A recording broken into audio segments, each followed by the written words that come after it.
सदा सत्संग, एक बार नहीं, it's for always, whole life, whole day. मैं सत्य कहता हूं, भारतवर्ष में अगर पुनः गौरवशाली माता पिता अपने बच्चों को होमवर्क जैसे कराते हैं, बाकी चीजें जैसे कराते हैं, मोबाइल देते हैं खेलने के लिए, टीवी देते देखने के लिए, अगर घर में एक छोटा सा सत्संग प्रतिदिन करें तो कोई बुरे विचार उन बच्चों के भीतर प्रवेश नहीं कर सकते। प्रतिदिन अगर एक सत्संग उन्हें मिले बस। कैसे हो आप, इतने शॉपिंग करते हो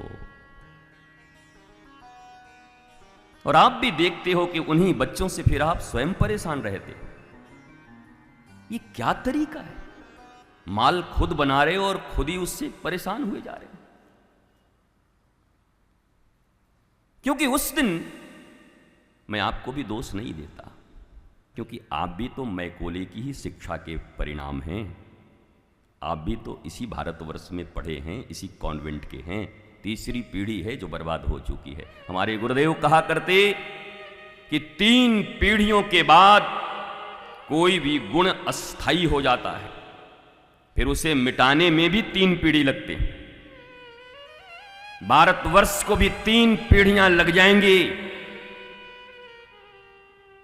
और यह घबराने की बात नहीं है। भक्ति के क्षेत्र में, सुभत्व के क्षेत्र में उत्साह, निश्चय, धैर्य, तत्तत् कर्म प्रवर्तनात्, सतोवृत्ति संग त्यागात्, ये 6 लक्षण जिस जीव के भीतर में है, वो जीव सब कुछ प्राप्त कर सकता है। जैसे भारत ने अपनी महिमा, अपनी गरिमा, जहां 5-5 वर्ष के ध्रुव, प्रहलाद, मीरा, अलर्क, आरुणि, उपमन्यु, इन्होंने गुरु से ज्ञान प्राप्त करके आत्मविधि के ज्ञाता बन करके लाखों करोड़ों लोगों को ज्ञान दिया। वो ज्ञान भी आजकल लोग ऐसा समझते हैं जैसे ज्ञान कोई शॉपिंग करने वाली कोई चीज है कि चलो 1 किलो ज्ञान ले आना। तो what do you mean by ज्ञान? नॉलेज। मैं हमेशा कहता हूं 2 + 2 = 4। इज इट नॉलेज और is it information? And information, information और नॉलेज में बहुत अंतर है। वो अंग्रेजी हम बोलना भी नहीं चाहते, पर न बोले तो हमारे अंग्रेजी के बालक, अच्छा वो बाबा जी हैं, बाबा जी तो हैं, पक्की बात है, पर हमारे गुरु ने पढ़ाया हमको बहुत है। और एकेडमिक क्वालिफिकेशन भी इसीलिए दिलवाई मुझे, उनकी अहेतु की कृपा, करुणा।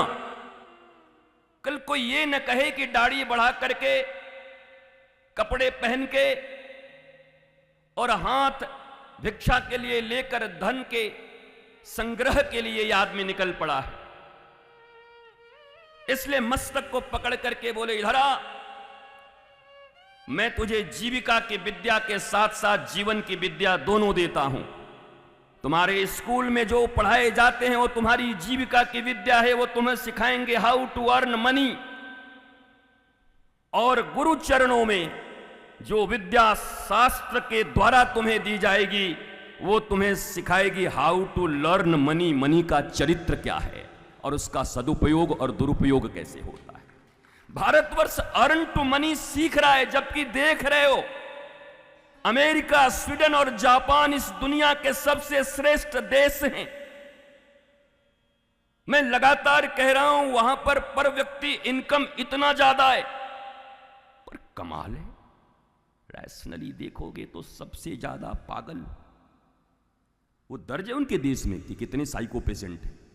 More than 70% psycho patient. और इन 3 देशों में सबसे ज्यादा आत्महत्याएं होती हैं। जिस देश की लिटरेसी सबसे ऊंची है, जिन देशों में सबसे ज्यादा इनकम है, उसी देश में सबसे ज्यादा पागल और आत्महत्या करने वाले लोग हैं। ये रिश्ता क्या कहलाता है? ये मैं पूछना चाहता हूं, ये रिश्ता क्या कहलाता है? शिक्षा का एकमात्र उद्देश्य होता है व्यक्ति अपने जीवन में आनंदित रह सके, शुभत्व से भरा रहे। एफुल्जेंस हो उसके मस्तक पर, जैसे सुदामा के मस्तक पर है। सुदामा जी का जीवन आप देखोगे, आज उनकी थोड़ी सी कथा कह लेंगे हम, उस सब में व्यतिक्रम है। सुदामा जी की भी कथा ऐसे नाटकीय तरीके से सुनाई जाती है। अरे द्वारपालों, तो द्वारपाल ने धक्का दे दिया, भागवत में लिखा है, ये है दर्ज है। Why are you lying? इतना नाटकीय स्टोरी बनाने की जरूरत भी क्या है?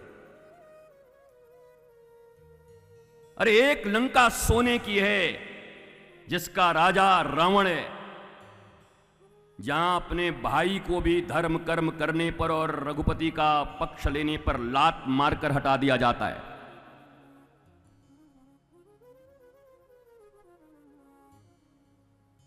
Sit down. देखिए, आपके आने से 2 मिनट कथा गड़बड़ हो गई। ऑलवेज रिमेंबर, कथा में जब भी आए तो कहीं एक जगह देख के चुपचाप, नहीं उस समय धारा बहती है।